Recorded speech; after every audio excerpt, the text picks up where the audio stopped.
And I guess because I think we've seen studies show that like on the plants can communicate from one side of a field to another. Yeah. And I don't know what the science behind that that's is. a movie. That's The Happening. do you know the science behind this? Or? A bit of it, yeah. So they can communicate in a number of different ways. You know, they send off chemical signals that the other plants can pick up, and they send specific signals depending on what's happening. That's so insane. And they obviously find that they vibrate in a certain frequency as well that we can't hear, but you can actually measure. And so when they would sort of dry out plants, whatever, they'd send out a certain frequency saying like, I'm dry as hell, I need help. You know? That's usually a text message from my ex as well. And so that's one way that they can communicate. Well, those are three ways they can communicate that I know of that are broadly.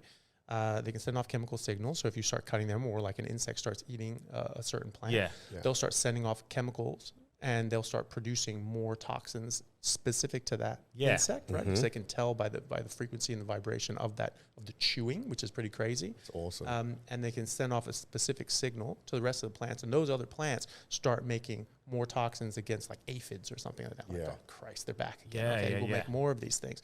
You know, because they don't have just things just running all the time, right? I mean, you're not going to be producing all the things to detoxify different poisons if you're not encountering that poison. Your body might, if you're counting it every day, you might sort of build up resistance. But you know, if you're just coming into something, it's like, oh, okay, now we got to do this. Kind of like us with maybe insulin.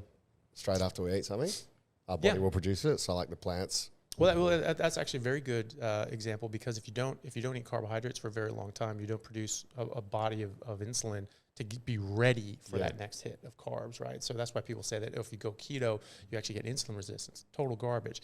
It's that's again, it's all these studies. You know, what do the studies show? You know, they can conclude whatever they want. It doesn't actually mean it's true.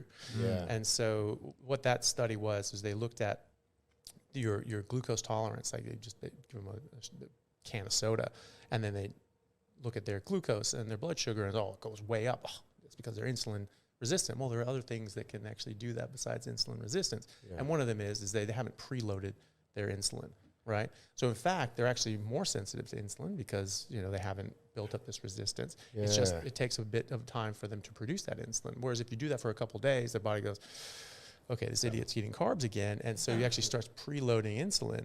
And then when you eat carbs or drink that soda, it just bam, slams it down. Right? So so we got from aphids we're protecting. And so they'll do that. So all these other plants will start producing more poisons against the aphids or whatever, and then locusts come in and they'll start doing that with locusts. Different chemical signal, different chemical defense. And then we ingest these plants as well. So potentially, normally we wouldn't be ingesting that, and then they've produced this because of this one moment, and then we're not used to it. Is that sort of what's happening a bit? So there's always going to be toxins in there. But yeah, if this is one of the reasons why, say in produce, like there's like sort of if evidence that like bugs have been in there, bugs have been eating it, or there've been like a patch where like maybe some fungus had got on. It's like, oh, this is bad now. You don't want to do that. It's not even enough to just cut out that part. You just don't eat it. The reason is because that plant has been attacked by something, and now it's increased the amount of toxins that are going to be available because it's fighting off that infection or that infestation.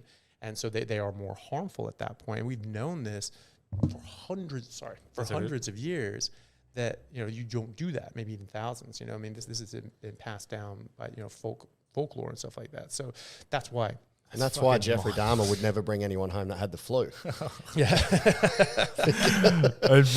I'm listening and I'm watching poor Cam over there, just fucking his mind is blowing. He's like, what the fuck?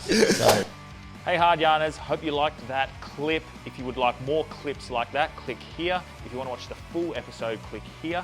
And if you want to subscribe to our channel, click here. And as always, join the Patreon for more risque content. Let's get hard.